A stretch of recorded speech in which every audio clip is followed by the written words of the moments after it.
अब खबर पाली के बाली से है, जहां नगर पालिका की तत्वाधान में गणगौर का मेला आयोजन हुआ, जिसमें विभिन्न प्रतियोगिताओं आयोजित हुई। प्रतियोगिताओं को देखने के लिए बाली सहित आसपास के फालना, सेवाड़ी, लुणावा, कोट, बालियान, मुंडारा, श्रीसेला, सेसली, बोया, टिपरी, दातीवाड़ा सहित कई गांवों के लोग पहुंचे।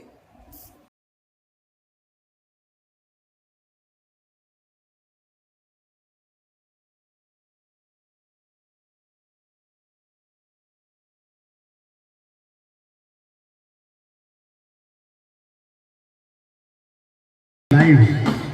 वाह भाई वाह भाई वाह। कोड क्रमांक 3 रामलाल जी बाली है ओहो अरे भाई वाह भाई अरे उसमें कितने ऊपर हो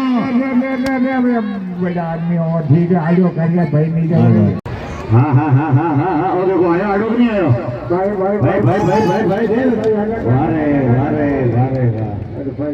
भाई दो राउंड ट्रायल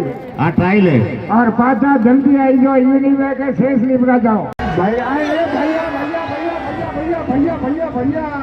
क्या है देखो यू रेस में आ अच्छा रेस में कोई भैया हो तो वो हम ही जा रहे देखो हम कटा कौन लोगे कौन ना फरियो हाँ भाई बहुत बार हियो सुको और फरियो के और नहीं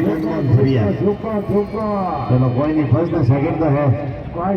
अरे बेटा फांसी पहले दौड़ सको रे कोई बात नहीं कोई बात नहीं कोई बात नहीं कोई बात नहीं हाँ यू हाल भले यू धीरे धीरे हाँ यू अनुकुछ में लगियो आइडिया लागो आइडिया लागो अपने भाई थोड़ा पकड़ो आराम आधा जो आज का फूटा घड़ा बैठा है भाई भाई भाई कोई बात नहीं किशोर भाई कोई बड़ी जोर